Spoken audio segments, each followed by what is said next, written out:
Hello and welcome to a very special episode of the Scottish Football Show.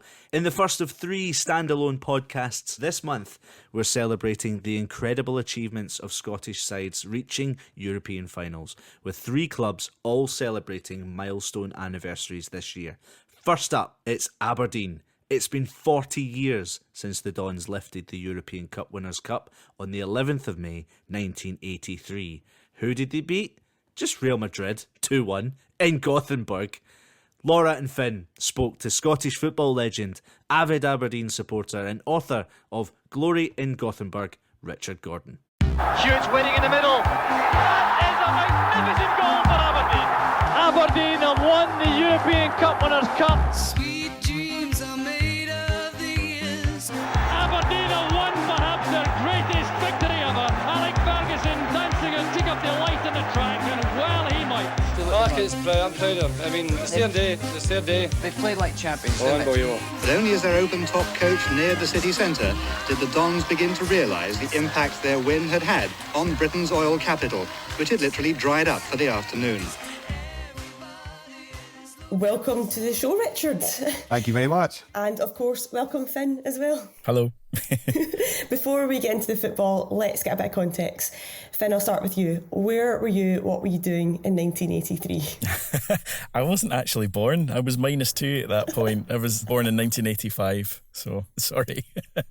Can't give too much context. I was also just a twinkle in my parents' eye as well. A couple of years younger than you, Finn. But I think at that stage my brother was pestering my mum and dad for a dog. He was promised a golden retriever. And this was all happening until suddenly I came along and ruined those plans. So I think it was around 1983 he was asking for a dog. And that didn't materialise. He got a sister instead. Richard, not to make you feel old or anything, but you've got a few more years' experience under your belt. What were you doing in 1983? Well, I mean, I was certainly around. I was working in the bank at the time, playing football, amateur leagues, but always Sundays and midweeks so that I could go and watch Aberdeen on Saturdays. So, I mean, every weekend, someone away from the mid to late 70s onwards, went virtually every game. And certainly in 1983 in particular, then obviously I was following the team that was about to become the most famous side in the club's history. Let's give a wee bit of context then to where Aberdeen were in 1983. So, I mean, it really was sort of kind of the middle of the glory years, wasn't it? So, I mean, Alex Ferguson had been in the job 5 years at that point, already won the league, won the Scottish Cup. What was happening for Aberdeen at that time? Yeah, it had been a strange time because the 70s started really strongly under Eddie Turnbull. They then went through 3 years of struggle with Jimmy Bond thrown, very nearly got relegated the first season of what was to become the Premier Division. And then Ali McLeod blew into town and just the change in the city, the change amongst the fans was incredible. He was such a breath of fresh air, won the League Cup for us in 76. Billy McNeil took over when Ali went to Scotland. Just had a season, but was just adored by the Aberdeen fans. And the hope was quite clearly that Billy would go on to build something, but of course he got the call to go back to Celtic, which he was always going to take. I mean, I know speaking to him many years later that even at that, it was tough. I mean, he and his family had settled, stood even, just said to Aberdeen, loved the city, loved the club. But he was always going to leave. And then in the summer of 78, so the club was celebrating its 75th anniversary. There was a special fans event at the Capitol Theatre in Aberdeen. And that was the first night that we clapped eyes on Alex Ferguson, as he was. And he was introduced, walked quite humbly and quietly onto the stage. Little did we know what was about to unfold over the next 8 years or so. Lost the League Cup final to Dundee United, which was disappointing. But he'd been starting to pull the squad together. And then that title win in 79-80. And I'll never forget that afternoon in the terracing of Easter Roads. Scanlon, yes! What a marvellous goal to finish this match. Alex Ferguson is on now in the penalty area. Aberdeen have definitely won the championship. That was it. That was the catalyst. That convinced the players that they could be winners. Yeah. And they went on to win, obviously, the league, the Scottish Cup in 82, and then that set them up for the Governors' Cup in 83. He was still quite a young manager at this point. I know he'd had like 4 years at St Mirren, but he hadn't quite made it yet in that sense. Was he Did he take a bit of time to kind of settle into the job and really kind of win over that respect and reverence from the fans and the players alike? Yeah, I mean, I think as fans, we were open to anyone who was going to bring us success. There was an issue with one or two of the senior players, and the man who he came to describe as the best penalty box defender in the world, Willie Miller. There were so many conflicts between those two in the early days. I actually did a Q&A with Willie recently. I've spoken to him about this before, but Sir Alex, as he is now, would constantly wind Willie up by saying, Jackie Copeland never did it like that at St Mirren. and he would use St Mirren players with one or two of them, but Willie in particular. And eventually, Willie snaps, and they had a frank exchange of views, shall we call it. But he says now, he looks back, he says, he thinks Fergie was just doing that deliberately. He was doing it to get a reaction. And of course, we've seen him do that kind of thing so many times. So the bond was very quickly built. And of course, as soon as they started winning, then that solidified it. I was going to ask about that. Like, do you think that was all part of like the master plan that Ferguson had? Like, as Aberdeen fans, did you have a sense of there's something really different about Ferguson and what he's trying to do here? Or was it something that just gradually grew over time, the way that he kind of fine-tuned the team and he brought in a lot of exciting players and everything? I think that 79-80 season, the league-winning season, was just as important for the fans as it was for the players. And there were a few hurdles along the way during that season. It was not plain sailing. We did a poor start. Lost a few games we shouldn't have done. There was one afternoon, we were due to play Morton at Pittodrie. Every other game in the country was off, and he was just determined he would get it on. And the fans came in. Basically, the pitch was cleared. I remember being at the game, and the snow was piled up all the way around the pitch. But we played, and we won 1-0. I think Drew Jarvie got the goal. And it was just, there was something about that it almost acted like a catalyst. When we were trailing Celtic by a long way, I think we were about 8 or 9 points behind at one stage. But we had 2 games at Celtic Park in the space of 10 days. And they went down and they won them both. Wow. That was 82-83 season. By then, him having that ability to get those kind of performances out of the team and to convince them, that was a big thing for him back then, was you've got to go to Ibrox, you've got to go to Celtic Park. I don't want to see my team celebrating a draw. We're going there to win. Yeah. And more often than not, they would do that. They would go down there and they would win. It became the norm. And the mindset by that stage had changed completely, because we as fans then expected the side to beat Celtic, to beat Rangers. And actually Dundee United for a period of time were the most serious challengers to Aberdeen at that time. So it was an incredibly exciting period. But all that fed into Aberdeen emerging, I think, as a team who knew how to handle such occasions and to win games when it mattered. Alongside the domestic dominance, which it was for a period of time there, they were growing in Europe. They'd had a few disappointments. They lost out to Hamburg, which in a game they shouldn't have lost out to Liverpool in the 80-81 season. Lost 1-0 at Pittodrie and then were hammered down at Anfield, as most teams were. But that was all part of the learning curve. They beat Ipswich the following year.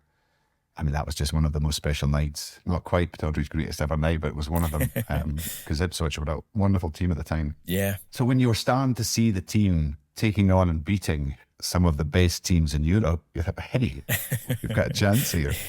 But despite the fact we'd had some big wins, and there'd been disappointment each year in Europe. That was all about to change quite spectacularly, obviously. Let's move on to that run, the prelim round. One prelim round, not like these days where you have to go through 4 qualifiers, just the one. 11-0 in aggregate against Sion, 7-0 at home and 4-1 away from home. So did you go to all the away games? All the home games? I didn't go to the away games. I'm afraid my bag salary did not stretch to go to the away trips. But every home game, and that's the on game. I mean, it was for those days unusually early to be starting off European run. Only it was about another month or so, and it was bizarre. There was one preliminary tie in the competition, and we were trying to get Sion. I think we scored in the first couple of minutes, and it was a lovely, glorious late summer's afternoon, evening rather, unseasonably warm at Pittodrie. It was just a stroll. I mean, they played so well that night. And actually, I always remember, when I was doing the research for the book, Leon Walker, who was the general manager of Sion after, he was quoted as saying, this Aberdeen team can go all the way and win the tournament, which was a remarkable quote to give in September in a competition that included a lot of very big names. But no, I mean, it was a stroll. It was the only stroll that they had until the semi-finals, because the next 3 rounds were certainly tough. Slightly fewer goals in the next round, just the one across the 2 legs, Dinamo Tirana. Hewitt gets on the score sheet and he'll play a fairly important part later in this story. And then you kind of navigate the second round fairly comfortably as well, like Poznan, so that's 3-0 on aggregate, 2-0 win at Potodry, McGee and Weir, and you win 1-0 in Poland. I mean, that's still a fairly impressive result, because to go away to teams in Eastern Europe at the time, it's a completely different scenario to what it is nowadays, going to play those teams, and so much was unknown going into those matches as well. The play, I mean, that home game against Tirana was as tough as anything that they had. I mean, they were a very, very hard physical team. It was so tight, and John Hewitt just got. I remember sitting at the back of what is now the Red Sheds, but it was just known as the Paddock back in those days. And the players talk about that away trip as being just so tough. I mean, for a start, they're going in behind the Iron Curtain. Yeah. There are armed guards all around the stadium. It was not the sort of place where you went out and had a stroll around enjoying the sights and the build up to the game. They found it tough. I think the game itself, going by what the players said, that they were at a level where they could cope fairly comfortably. 0-0 away from home in Europe was a fairly standard result for Aberdeen in those days. In that case, it was obviously to preserve the lead. They got through that fine. Poznan wasn't just quite as tough, but it's still, I mean, they scored 2 goals in quick succession, McGee and Weir, I think, in the early stages of the second half. And to be honest, that Aberdeen team, 2-0 up after the first leg, were always going through. Yeah. And then the draw is made, and we are paired against the mighty Bayern Munich, and had a couple of months, I think, to anticipate that one. What went through your head when that happened? It was like kid. I mean, as you so kindly pointed out, Laura, I'm so much older than you two. But when I was growing up, the first continental team I was aware of was Ajax. Well, Feyenoord actually, who beat Celtic in the European Cup final in 1970, and then it was Ajax who dominated for 3 years. Yeah, and then it was Bayern Munich. And it was the Bayern Munich of Sepp Maier and Gerd Müller and Franz Beckenbauer. And, I mean, just names. Absolute German legend. And the Munich team of 83 maybe wasn't quite at that level, but it had Augenthaler and it had Rummenigge and it had I mean, they were just... Even then, you knew every single name in that Bayern team. They were formidable. And German football was the best in Europe at the time. Yeah. So, I know Sir Alex kind of spoke about that, you know, measured himself domestically against the old firm, if you like, and Dundee United. But certainly when it came to Europe, it was the German sides that he looked at particularly. And the first legs in the Olympic Stadium in Munich. And it was as an outstanding and away performance that I saw from the team. And there it is. What a performance by Aberdeen. It is only the halfway stage. I know we've got to be cautious, but they're throwing caution to the wind. They're about to hit Munich and have an enjoyable night, and they deserve it because they've supported a team which has excelled itself. I do remember watching highlights then. I've subsequently gone back. I said, when I was doing the book, I wanted to have a look at the game. Yeah, Aberdeen defended really well, and Jim Leighton made a few saves, but we stretched them. We made chances. McGee should certainly have scored. Eric Black came close. There were a few really good opportunities. So it was outstanding. And then, of course, you're thinking, wow, we've got a draw in Munich and we've got them at our place in a couple of weeks' time. But what was the mindset of the fans, though? Because was it not true that Alex Ferguson was actually quite annoyed at getting just the draw? He was annoyed in any game. It didn't matter what game it was if he only got a draw. I mean, going back to those early days, there was one match a few of the boys have talked to me about where they drew 0-0 at Ibrox and came off, and there was some handshakes and a few fist clenches, and Ferguson was outraged. He was absolutely outraged. No, that's not good enough. My Aberdeen team has to win games. I've no doubt it's taking it back, but I mean, I would have thought privately, secretly, he'd have been very, very pleased with the team's performance. and would certainly have been confident that he gave himself a real chance of going through. And you gave yourselves that real chance. You brought Bayern Munich back to Pittodrie. Can you just talk us through as much as you can of that night? Because, I mean, that's got to be one of the most magnificent nights that Pittodrie has ever seen. Yeah, well, it's gone down in history as Pittodrie's greatest night, and anyone who was there would have to agree. I mean, it was just, I remember getting in early, and I mean, the stadium was absolutely packed. We were in the south stand. There was a real nervousness because we knew we got to win this one, the semi-final. We're in the semi-finals of a European competition. Augenthaler looking for a chance to shoot. And that's the moment that Aberdeen were dreading. Augenthaler with a marvellous goal puts Bayern in front. Finlay on their own, Augenthaler smashes one in from 20 yards, and there's just that deflation. But the players, I mean, they had that mentality. It was inbred, I suppose, at that point, or had been developed at that point. Neil Simpson scrambled in the equaliser before half-time. Breaks for Cooper, now McGee. That's a great cross, Eric Black is there. It's off the line, no, it's played in by Simpson, and Aberdeen are level. Pittodrie comes alive. I mean, you're feeling it. I mean, obviously, you kind of now know that Bayern have got their wee goal, so they're going to have to win on the night. And it's got a touch, McLeish. And that is a special goal coming in from Flugler, which might well end Aberdeen's challenge in Europe. Flugler got the volley from the edge of the box again, a great strike, and Jim Lake doesn't get to it, and then get down again. It wasn't utter deflation. I do remember there was a real kind of buzz around the place, and then just came 60 seconds of utter madness and mayhem. Master has a little chat with Strachan. Well, they couldn't agree, obviously. Strachan plays it in. The header finds the net. And Aberdeen are back in the match once more. Alec McLeish gives Aberdeen a chance. It's so funny, you listen back as I did, as Jock Brown is doing the commentary at the time, and he's completely confused by this free kick routine. He's, oh my goodness, Strachan and McMaster, they've made a mess of that one. The ball's whipped in, and Alex McLeish heads in the equaliser. Yeah. But by the time it goes to the replay, Jock Brown has now decided that this was a carefully rehearsed piece of tomfoolery, which confused the Germans, completely ignoring the fact that it utterly bemused him the first time we saw it.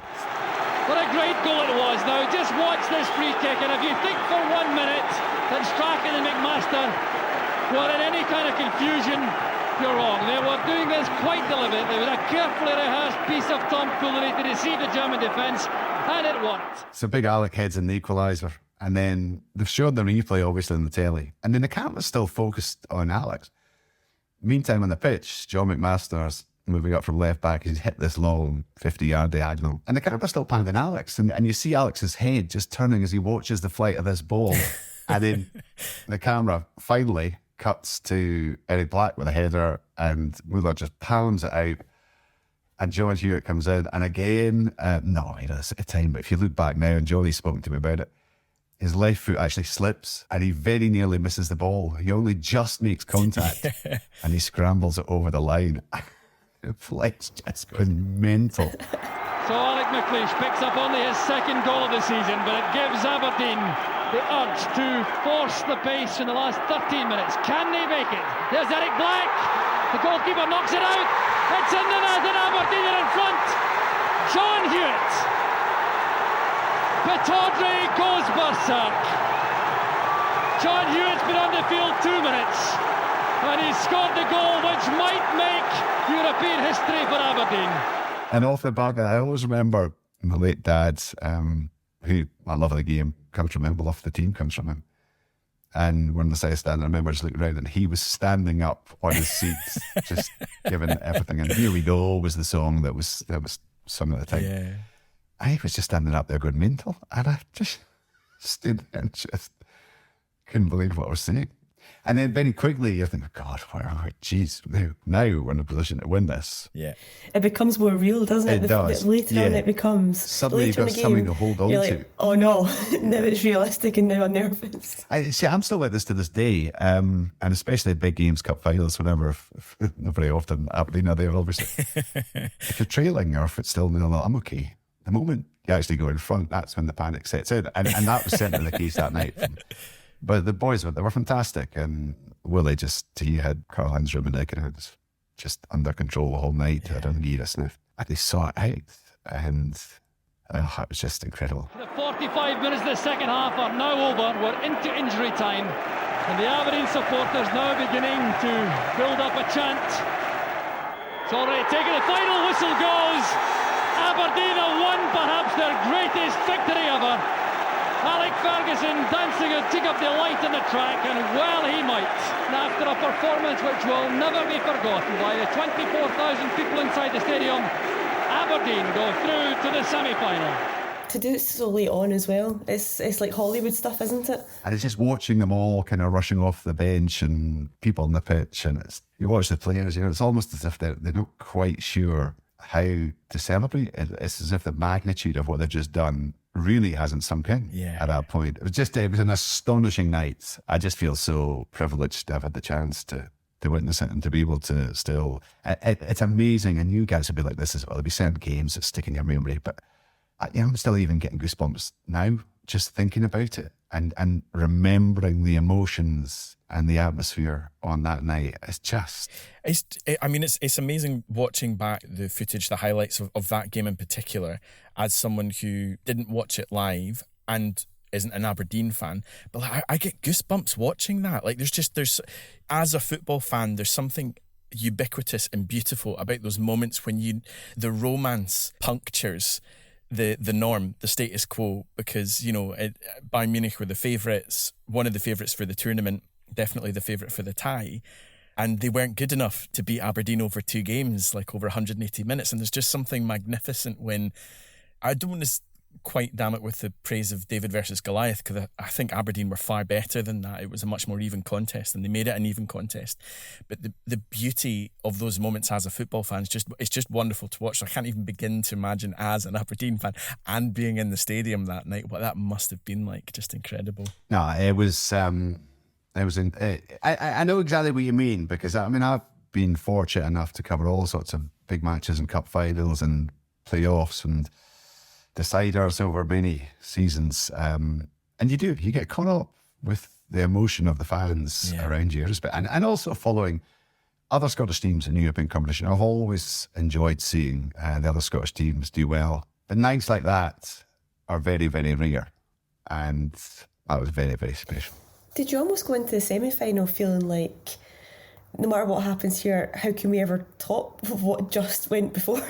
In a weird, twisted way. No, the draw went our way. Watershire was certainly the team that you wanted, and within 4 or 5 minutes, you're 2-0 up. Bell going strongly and to good purpose as well. And Black! Goal! 85 seconds. Pierre Janssen hustled into a mistake.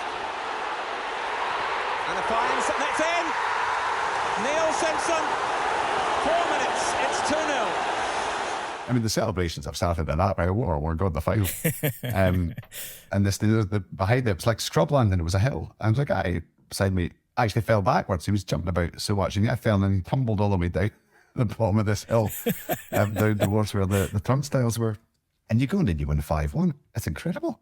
Wow, it's a European semi-final. It's the first leg. We've just won 5-1. We know we're going to final, because there's no chance this Aberdeen team loses 4-0 or worse.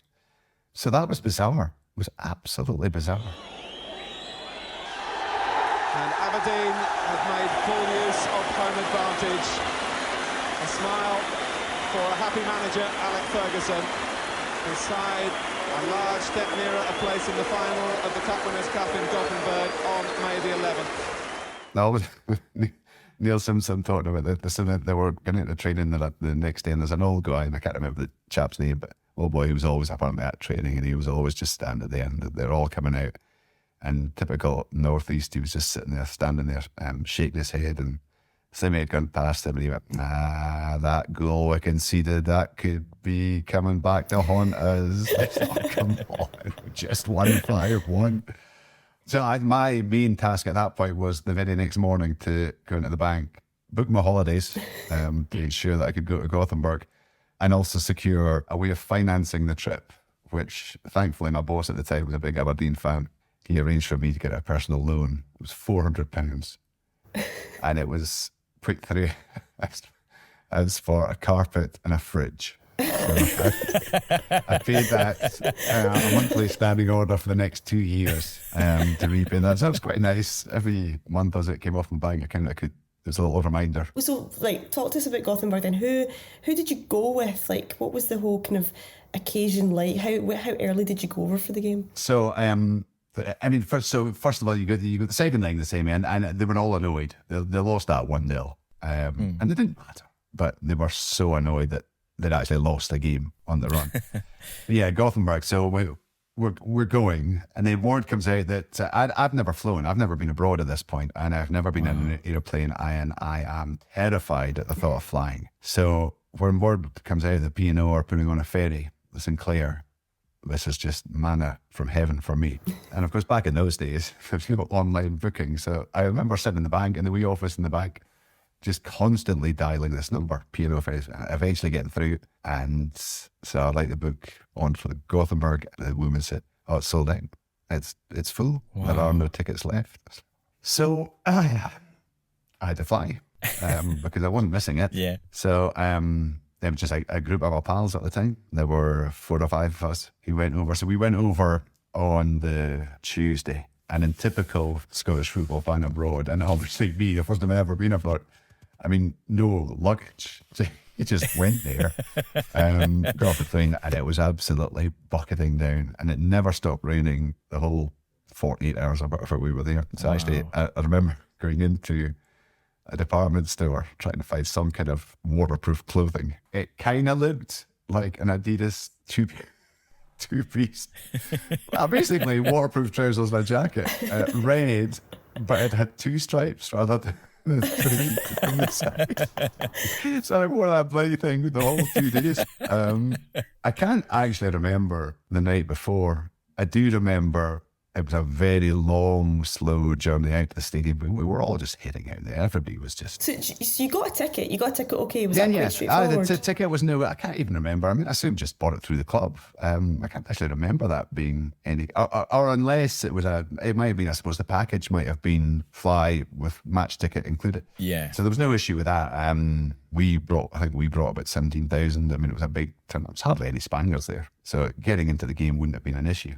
But yeah, just that walk out the stadium with just seeing Don's fans everywhere. There was a fountain, inevitably most of us landed up in that fountain at some point, and then made our way out to the stadium. And I just remember standing there, getting inside and thought, wow, looking down.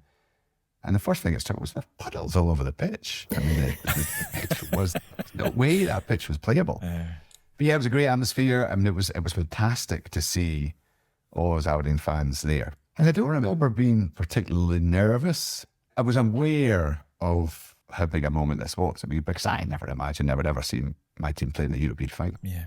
And especially not against Real Madrid. So yeah, it was, and then the game kicked off. And again, I've got to be honest, it was only going back and looking over the whole 120 minutes. I mean, Aberdeen absolutely battered Real Madrid that night. It should never have gone to extra time. It could easily have been 4 or 5-1 again. I mean, they played some outstanding football on that pitch. Took the early lead, of course, through Eric Black. Striking now to find his way through the water. The corner. It's McLeish. Deflection, Black. And Aberdeen take the lead.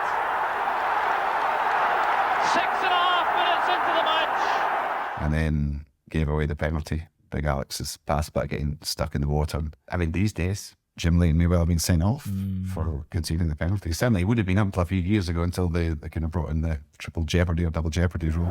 Careless one from McLeish. That'll be a penalty kick, yes. Leighton is penalised. Was Santillana was brought down. That's a disastrous moment. Juanito will take it. No chance for Leighton. Yeah, the back in level terms, you think this is just ridiculous. And we continued to make chances and miss chances. And then eventually, of course, it goes to extra time. What was going through your head at this point? Because I from talking from experience, my most emotional extra time was going into it for the Euros, for the qualifiers against Serbia. And at that moment, my brain was about to explode with nerves and stress and tension. I mean, how was it for you at this point? I think because we'd played so well, there was a relative calm. I don't remember be just quite as hyper that night as I was and have been on many other occasions. And you know, part of that was probably down to the fact that you trusted the team. You had faith in those players. You couldn't believe that they weren't going to let you down. But of course, anything can happen. As we saw when Real Madrid equalised. But no, I mean, the boys were great again. Again, in extra time, they made chances, and then eventually, the moment. Delightful little chip forward. San Jose's a covering player for Mark McGee. Huge waiting in the middle. Yeah, and that is a magnificent goal for Aberdeen. John Hewitt celebrates. 7 minutes into the second half of extra time. Just 8 minutes left, and the Aberdeen supporters go berserk. It's a great move down the left. Peter Weir was way back in his own half, and he plays the ball up the wing, and Mark McGee is out there. But McGee puts the cross in, and so that goal is scored pretty much directly in front of where we're standing. And so you see McGee, and he's going to jink, and he gets away, and he puts the cross in. And it's amazing how you pick up so many things at the same time. But I was aware that the keeper was coming off his line, and you're thinking, there's no way he's kind of half hesitated. There's no way he's getting there. And then you see John Hewitt just diving in. And you see the connection, but there's still just that moment. Yeah. Is it in? Is it in? Is it in? Oh my God. It's just, I mean, we were all just swaying and moving all over the place. I wasn't even aware of, and it's something that's haunted John Hewitt to this day, is the most ridiculous kind of starfish celebration that he does. I said he just lost in that moment. I didn't even see him say it. It wasn't until afterwards and I saw kind of replays of it that I thought, oh my God, that's a nightmare. But it was madness and it was mayhem.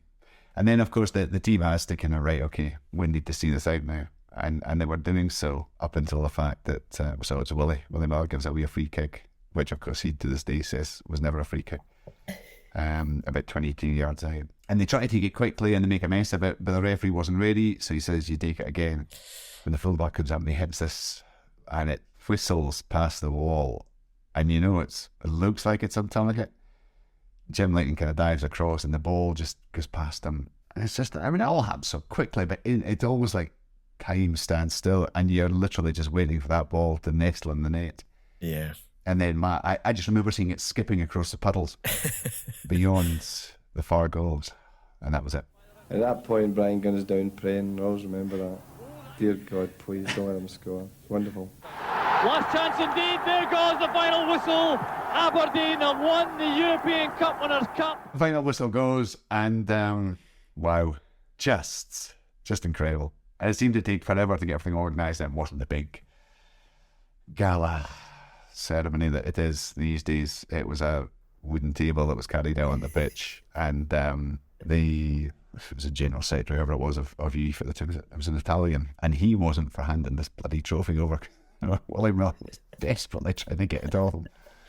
And then eventually, and he comes across, and I mean, he's just standing there with his trademark one-handed trophy lift, and it's just incredible. Carlos Santillana, the beaten Real Madrid captain, looks on as Willie Miller holds aloft the European Cup Winners' Cup. And it's the iconic photos that last a lifetime, isn't it? Yeah, and I love looking at them because you see something different almost every time you look at these photographs, no matter how many times you look at it, and then, you know, the one player's doing something stupid or has got the trophy in his head, and there's always something. But I do remember the guys just coming round, and they looked as shell-shocked as I think we felt as they made their way around the trophy. Just an amazing thing. How do you feel about it all? I can't, honestly, it's just hit me. It's the greatest moment of my life. But I'll tell you, I mean, that was the performance, or the conditions. I thought we thoroughly deserved it. They're the ones that did it. The players out there, proud of them. I went back there. So Celtic, I was doing the commentary for the radio, and Celtic played Elfsborg, and realised this wasn't too far from Gothenburg. It was actually Peter Houston. Peter said he would come in with me, so we took the bus into Gothenburg. So there's a new stadium now, but I've been aware, but God, if they actually pulled down the old one, but no. Thankfully, round the corner. And as soon as I came round, you saw the swirly kind of roof that it had. So we walked round, try to bluff my way into the stadium here. But I think it was Bruce Springsteen had been playing there the previous weekend, and they were de-rigging, and the big gates at the corner of the stadium were wide open. So the two of us just walked in. walked out straight out onto the pitch. Amazing. So there were seats now, whereas before it was just terracing, but I kind of worked out roughly where it was. So, I mean, he took pictures of me down in the goal mouth pretending to be John Tunney. He took pictures of me. Like, I'm up there pretending to be Willie Miller up in the stand. And that night, one of my pals, school pals, Phil Goodbrand, died on the night. He died during the game. He collapsed. I hadn't seen it at the time. I saw a stretcher being taken away. Gosh, it looks like Phil, but in the midst of everything else, I wasn't close enough to know exactly what happened. So no way. It was really quite emotional, actually, being back up in the stands, more or less, when I'd been that night. And, mixed in with all the euphoria was just that the emotion thing about Phil, and, everything his family went through and everything he's missed over the years. And it was bittersweet to be there. And it's amazing how, after all the years, that affected me just as much as the joy of being back inside the stadium and remembering, what was the club's greatest ever day. Yeah. And I think with anything that there are always all these stories, all these little facets to it. It's just when everything starts kind of flooding back to you. And so it was lovely. It was lovely to go back in both senses and to actually see it again. I know there's a group of Dons fans that every 10 years they make a pilgrimage out to the stadium when they've done that, and I think they're planning it for the 40th as well. And then afterwards, I was just gone. So I think I went back to the hotel. I think I had one bottle of beer, and I do remember lying in the dark, lying on my bed in the dark, just trying to soak it all up, just trying to remember it all. It was just amazing. Incredible. Did it take quite a long time to actually sink in, both for yourself as a fan and potentially for the players as well, just what they'd achieved, like the magnitude of it? I think for so many of them, a lot of those, 4 or 5 of those boys were either teenagers or just out of their teens. Yeah. And Eric Bland, I can't remember the exact figures now, but Eric started something like a couple hundred games or thereabouts. But basically, Eric Black won a major trophy for every 19 games he started for Aberdeen Football Club. That's just what they did. Yeah. They turned up, they did pre-season, they won a couple of trophies, and they went away in a break. And so they did that for 3 or 4 years. Yeah. But I think it was probably like most great achievements that any individual or teams have. It's with the passage of time that you really, truly begin to appreciate the magnitude of what you've done. Yeah. Then that was just what they did. And that's what Alex Ferguson expected of them. But yeah, you talk to them, and I've done that over many years now. They're all incredibly proud to have won that, to have won all the things they did, but to have been part of that group. I see them now, and it's only, God bless him, Neil Cooper, who is no longer with us. I see the strength of the bond there is between those players after all these years. Yeah.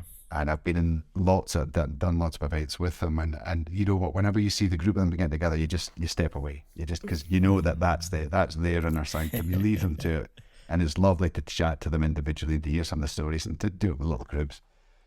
But as soon as you've got the group of them, no one else should be there, and that's fantastic. I love that it's still there, and that Stuart Kennedy's still telling the same stories, and they just all love it. It's. You're obviously in such a lucky position because you are getting to work with them and meet your heroes, basically, on a regular basis, even since this happened. But how would you have liked to have worked the final? How different would it have been for you? It's funny because any of the big games that I've worked on, I've been in finals, semi-finals, whatever, how can you do it? It's just, I do it because it's my job, and it doesn't lessen any enjoyment I take from Aberdeen winning or any hurt I take from Aberdeen losing. I think I was quite happy, actually, that I was there as a fan. It was 4 years before 3-4 years before I started in radio. So I think I'm actually pleased, as I look back, that I was just there, just no responsibility other than trying to keep myself going and actually find the stadium and not get lost and not expire on the plane coming back of absolute sheer terror. Are you over here yet? Yeah, it's funny. Right. Actually, so cured that as well. It's still it was still there on and off over the years, and then it was long since clear. But then I did a skydive about 3 or 4 years ago, and kind of figured if I could survive going up in this rickety old plane with an open door and jump out. Bloody hell. 30,000 feet. More than I could do. Probably I'll be okay. No, it was fine. It was just a fear of the unknown, I think, at that point. I mean, it's amazing. And you're right, Laura. I mean, quite a few of these guys, I'm very fortunate enough to call friends, and I've certainly, a lot of dealings with them over the years. Writing the book was brilliant. That's just over 10 years ago now that was put together. But the one thing that struck me then, and it's this one stat I've come across in my career that I must have checked about 15 times over and over and over again because I just couldn't believe it. So the 11 that kicked off that final against Real Madrid, that was the first time that 11 had ever started a game for Aberdeen. No way. And then the same 11 started the cup final 10 days later against Rangers, and that was it. Those were the only 2 games. Wow. And it's such an iconic 11, but it's largely because Stuart Kennedy got injured in the second leg of the semi-final. So he missed out, and Stuart was pretty much never present. You had games where maybe Hewitt would start instead of Black. Like he generally started striking, 8, 9, 10 of the players were pretty much ever present. And I kept going back and I kept, this can't be right. It can't be right. That was the first time they'd ever played together. It's astonishing. As time goes on as well, I think the achievement only grows in magnitude, especially looking at what European football has kind of become, like this behemoth that it's grown into. It's such an astonishing achievement for Aberdeen. Not just the final, to beat Real Madrid in a final. I mean, that's incredible. But the teams that they beat on the way, they are obviously the last team from Scotland to win a major European trophy.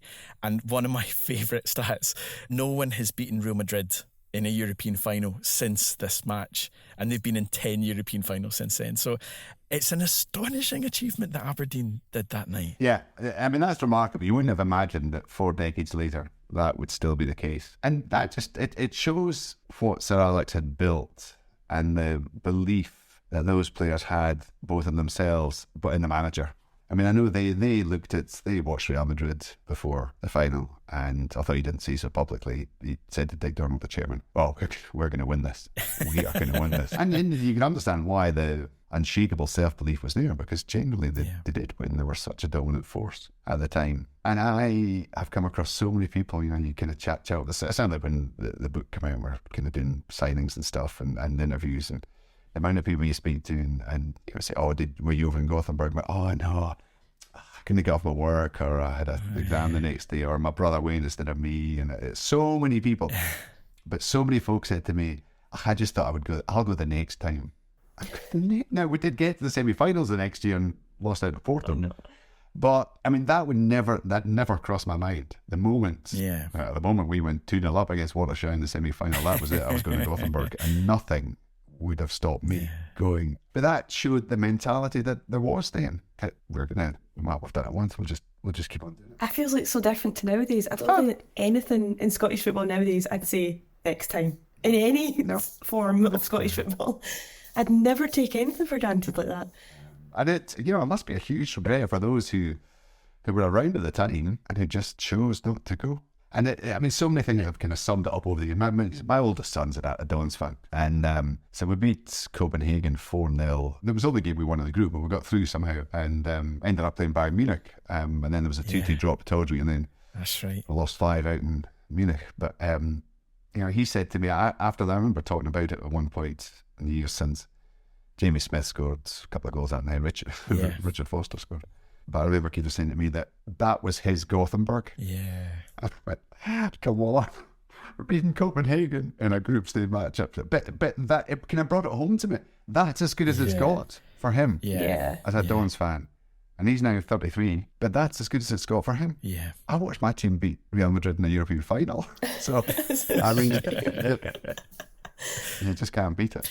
Just off the back of that, there's one question I'd love to get your opinion on, and it's a more overarching question, so not just about Aberdeen, but looking back kind of through the annals of history, in general, do you think Scottish teams should have won more European titles in their history, especially up until that kind of start of the Champions League era, really, the early 90s? Because I think when you look at it, there have been 10 times a Scottish team's got to a final and 3 wins. And even then not getting to the final, my grandfather's a Dundee fan, And he talks about the team that got to the European Cup semi-finals in 63. Then Furman made the semi-finals of the Cup Winners' Cup in 69. Jim McLean's Dundee United, tragically lost out in the European Cup semis in 84 in rather dark circumstances, and then ended up losing the UEFA Cup final in 87. And I think nowadays winning a European title seems so overly ambitious for a Scottish team to even consider. I can't help wonder, when you had what felt like a much more level playing field up until the early 90s, do you think as a country we should have won more European titles? I think United are probably the team. I mean, I feel for United, because if you look at some of their results, there was a spell there under Jim McLean where they were just ideally suited to European football, or the type of European football that was played at the time. They were very strong defensively. Yeah. You had Hegarty and Nere, Malpass, guys who could score goals, and the main and Sturrock and Dodds, but they had pace, they broke, they were really combative in midfield. And some of their performances, some of the big wins they had, Barcelona, Monaco, and they were regularly scoring 3, 4, 5 goals against some of the better teams in Europe. And actually, probably had it not been what happened in the semi-finals of the European Cup against Roma, then they may well have gone on and won that tournament. Maybe United, but certainly in the years since, and certainly since being a broadcaster, I've seen how difficult it is. And I suppose from that point onwards, whether it was us going backwards or European, probably in many cases European countries going forwards, you began to see it was becoming more and more difficult. I mean, I remember us going to Seville with Celtic in 2003, obviously Rangers European UEFA final in 2008, and then the most recent one as well. And in each case, it was a surprise, wasn't it? I mean, you didn't start the season thinking, a Scottish team's going to get to a European final here. Yeah, exactly. So I think, sadly, the chances, I keep saying it, they're slim. I mean, it might be that someone is going to do it, it might go all the way. I guess probably if there had been European football introduced earlier than it was, we probably would have won more European trophies, when you think of how strong Scottish football was in comparison to the rest of Europe in the couple of decades, I suppose, before it really came to the fore. And some of the achievement, it's remarkable to think of the achievements of Dundee and the Fairmont, Kilmarnock back in the day. I mean, it would be nice, but I think you keep saying only 3, but of course Aberdeen are the only Scottish club to win 2 European trophies, so we have to make it a big fat 4, given that later in the year, as well as Gothenburg, they'll be celebrating winning the Super Cup. And actually, Hamburg were a better team than Bayern Munich, and Hamburg were a better team than Real Madrid.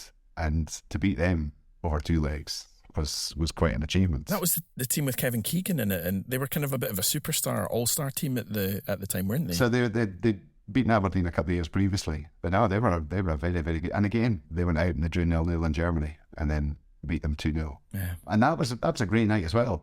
But a bit bizarre to see the team going round the pitch afterwards celebrating, holding a wooden plaque with a bronze and a gold. But they're just like, how do you hold that up? Even Willie was struggling to do it one-handed. At least it's still a more impressive trophy than the Ashes. I just think that's the worst trophy in sport, so it's still not that bad. Can't believe you brought cricket into this podcast. How did you manage that? I hate cricket as well. You've been in Australia too long. Sadly, I think so. Thanks so much for taking the time to speak to us as well. It's just a pleasure. I mean, it is remarkable to think it was all those years ago, but the lovely thing is that there were so many very special moments during that run in particular, and certainly obviously Bayern and the final itself. But it's amazing how the emotions and excitement just still seem so real after all these years. So it's just, it was wonderful to get the chance to live through it, and it's equally enjoyable to relive it after all these years. After a historic night for Aberdeen in Gothenburg, the team returned unaware of the colossal reception that was waiting for them. They'd certainly expected a warm welcome, which is what they got at Aberdeen Airport. But only as their open-top coach neared the city centre did the Dons begin to realise the impact their win had had on Britain's oil capital, which had literally dried up for the afternoon. Manager Alex Ferguson was still in a daze from last night. The support, you go for your support, they were absolutely magnificent. And the rest of the night goes in so quickly that the champagne was flowing and you don't get to your bed, but who worries with that? But it was great. The streets, which had been deserted during the match, were packed solid as Scotland's newest football heroes came home. Hangovers were apparently rare. Many fans were still drunk from last night. All in all, it was the sort of welcome that would put even Liverpool to shame.